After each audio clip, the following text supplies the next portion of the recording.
Welcome back to the deep dive. Today, we're doing something, maybe a bit unexpected.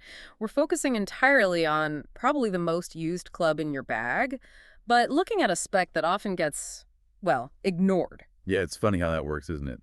The putter sees action on almost every hole. Exactly. We're not talking driver distance or wedge spin today. Nope, we're talking putters. Specifically, we are diving deep into putter loft. Right.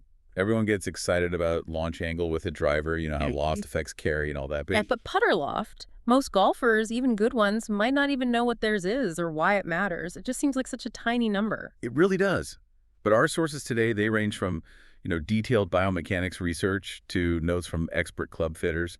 And they all point to the same thing, that little bit of loft, it's huge. Huge in what way? Like, how does it actually affect the putt? Well, it basically dictates whether you consistently hit your intended start line. Or if the ball does that frustrating hop skid, maybe a little wobble right off the face. Ugh, the dreaded wobble. Okay. So, the big takeaway for you listening today is that the loft you actually deliver at impact might be completely different from what's stamped on the putter head. Precisely.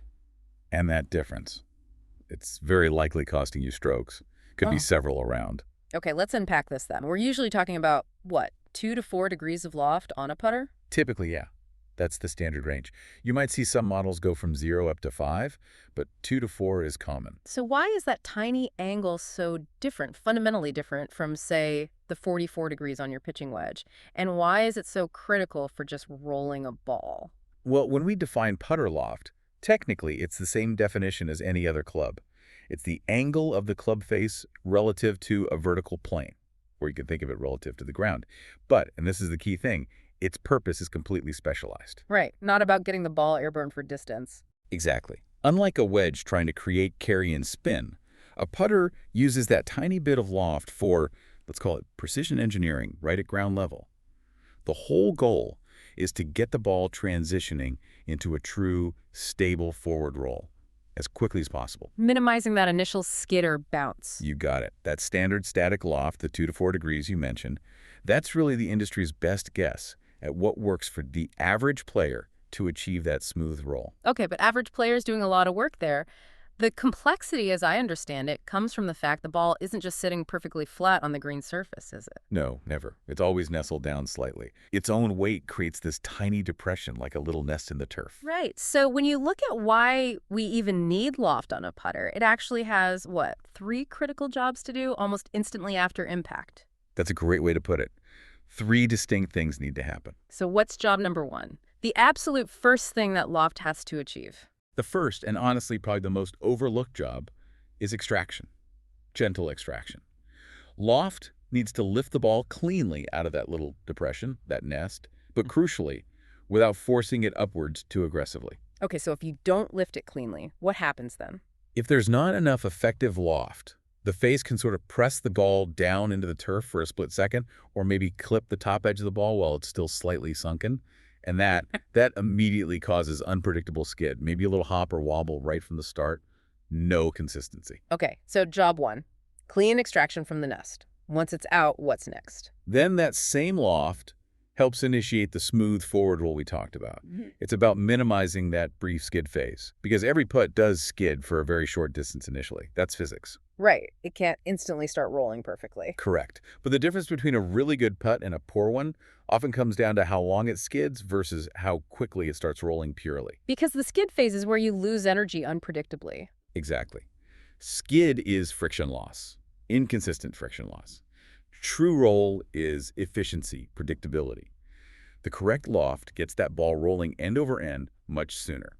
And that links directly to the third job, I guess, controlling the actual launch angle. Precisely. That loft directly dictates the initial upward angle the ball leaves the face at.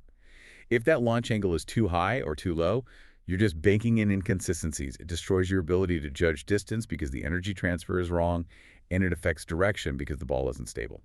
And this is where all that fitting research gets really interesting, right? Because the margin for error here is, well, it's incredibly tight. It's fascinatingly small. Across multiple studies, using high-tech tools like Quintic ball roll systems, Yeah. they consistently find the ideal launch angle for a putt isn't some wide range. It's this tiny critical window, How tiny are we talking? typically between 0.75 degrees and 2.5 degrees, so about 1.5 degrees total range. That's it. Wow, less than 2 degrees of wiggle room. Yep. And if you can consistently launch the ball within that super narrow window, the data shows you drastically improve your start direction accuracy. Your speed control becomes much, much more stable. And ultimately, yeah, your make percentage, especially inside 10 feet, it just goes up. That makes sense. I guess this wasn't maybe as critical decades ago when greens were, slower. That's a fair point. With slower greens, a little initial hop, it maybe didn't hurt as much, but modern green speeds, even at the club level, they're often significantly faster than what tour pros played on in the 70s. So any little wobble or bounce now gets magnified hugely. Absolutely. Makes that precise launch angle pretty much mandatory for consistent putting today. Okay, so let's look at the 2 ways you can miss that ideal window. What happens if you're on the low side, delivering, say, less than 0.75 degrees of effective loft? Maybe even zero, or, God forbid, negative loft. Yeah, negative loft would mean hitting down on it quite significantly.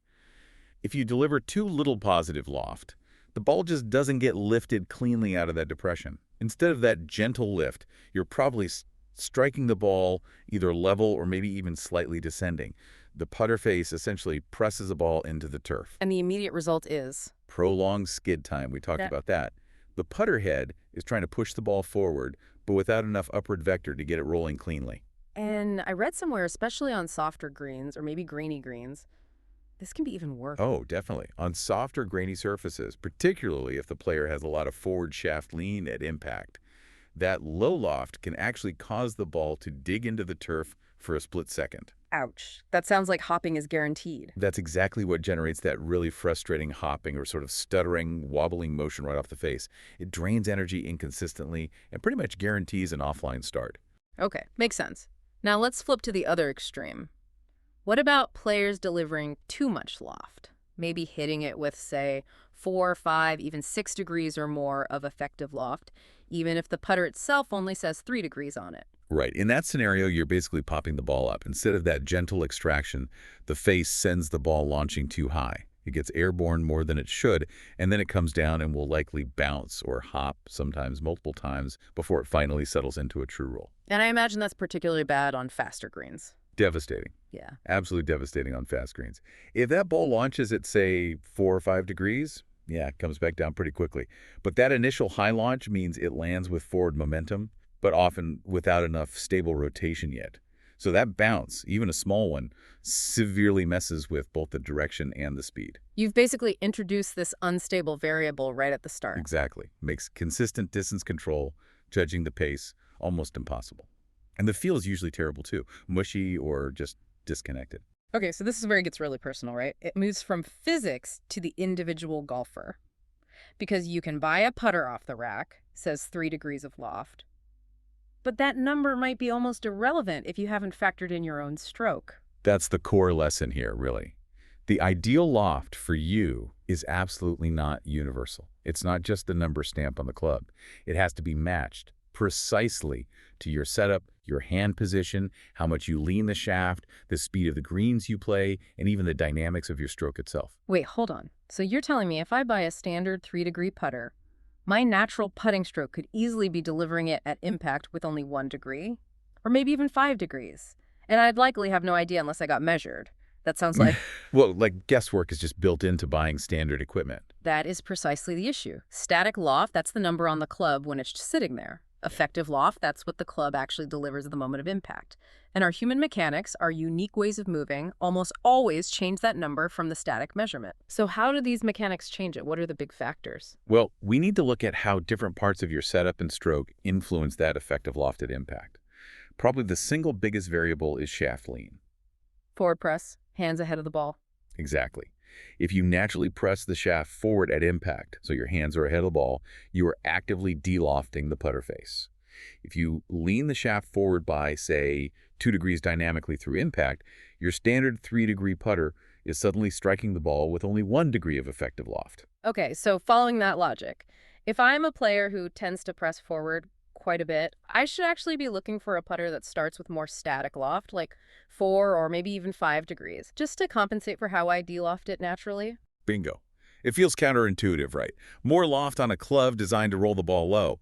But that's the reality if you want to optimize impact dynamics. If testing shows you consistently de-loft the face by 2 degrees through impact, then yes, you might need to start with a putter that has 5 degrees of static loft, just to deliver that ideal, say, 3 degrees of effective lock at the crucial moment. Wow. Okay, that's a big one. What else influences effective loft besides shaft lean? Well, ball position definitely plays a role. It's related to shaft lean often, but distinct. If you play the ball further back in your stance towards your trail foot, you're generally striking the ball slightly earlier in the strokes arc. That usually means the putter head is still traveling slightly downwards, which Okay. also tends to de-loft the face. And the opposite. Ball way forward. Conversely, yeah, if you play the ball way forward near your lead foot, you might be catching the ball slightly on the upswing of the arc. That could potentially add loft at impact compared to the static measurement. Huh. And green conditions too. You mentioned speed earlier. Absolutely. Green speed matters. If you consistently play on lightning-fast greens, think Augusta-fast, you might actually want to aim for the lower end of that ideal launch window, maybe closer to 1 or 1.5 degrees of effective launch, just to minimize any airtime and ensure the ball stays coupled with the surface. Less chance of bouncing offline on super slick surfaces. Right. But if you mostly play on slower greens, maybe bumpier muni courses or greens with a lot of grain, you might need a bit more launch, perhaps closer to that 2.5 degrees, just to ensure you get sufficient lift out of the turf and over any initial imperfections. This all raises a really practical question, though. Putters don't usually come with adjustable loft sleeves like drivers. So how do we, the listeners, possibly adjust for all this? It seems incredibly detailed. That's the million-dollar question, isn't it? And the answer really points to why custom fitting, serious putter fitting, is necessary. Not just for tour pros, but really for any serious amateur golfer who wants to improve their scoring. Because feel isn't reliable enough. Feel can be deceiving. You might feel like you're hitting a perfect putt, rolling it pure. But the data captured by specialized tools, things like the Quintic ball roll system or Sam Putt Lab or Pedalize, that data reveals the objective truth. What do those tools actually measure? They measure the critical parameters, the actual launch angle at impact, the precise distance the ball skids before rolling, and the exact moment it achieves true, stable roll. So without that data, you're essentially just flying blind, guessing about your loft. Fundamentally, yes. You're guessing. If you've never had your putting stroke analyzed on a launch monitor specifically designed for roll dynamics, you simply don't know if you're launching the ball at 0.5 degree and causing excess skid, or maybe launching it at 3.5 degrees and causing that little hop. And that technology is out there now, accessible at good-fitting locations. It is. And finding a high-end fitter who uses this tech is really the only way to solve the puzzle of your specific effective loft and optimize it. So if we tie all this together, connect it back to the bigger picture for the listener. The consequence of ignoring this micro-level detail of loft, it sounds pretty enormous for your score. It really is. Putting is often called the great equalizer in golf. Yeah. Right? Makes up something like 40% of strokes for many golfers. And having incorrect effective loft leads directly to those frustrating problems. Yeah. Poor distance control, inconsistent start lines, reduced accuracy. And these are problems that simply practicing more, hitting more putts with the wrong setup, it might not fix them. Because the flaw is baked into the impact dynamic. Exactly. Loft affects how the ball launches, how it rolls, and ultimately whether it holds its intended line all the way to the hole.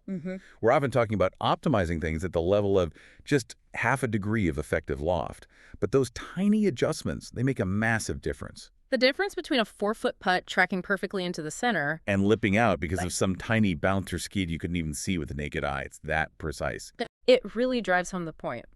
The putter, it's the only club you use on every single hole, often multiple times, and its performance is judged on, well, millimeters at the cup. Absolutely. So if you're really serious about lowering your scores, getting your effective putter loft dialed in correctly, it sounds like one of the quickest, most powerful upgrades you can make. Far more impactful potentially than chasing the newest driver or the latest iron design purely from a scoring perspective. Okay, so putting is definitely no place for guesswork. We've established that. Yeah. And the key to consistency seems to be maintaining that ideal launch window, that 0.75 to 2.5 degrees. So here's a final thought, maybe a provocative question for you to ponder. Given that your body, your setup, your stroke mechanics, they can all change slightly from day to day, right? Maybe due to fatigue or different green speeds or even just a little back stiffness. Good Good point. Things are never exactly the same. So how often should you, the serious golfer, actually be checking your effective putter loft to make sure you're still operating within that critical performance window? That's a really interesting question to leave people with. The launch monitor data doesn't lie, but the human element, that's always changing. Something to think about.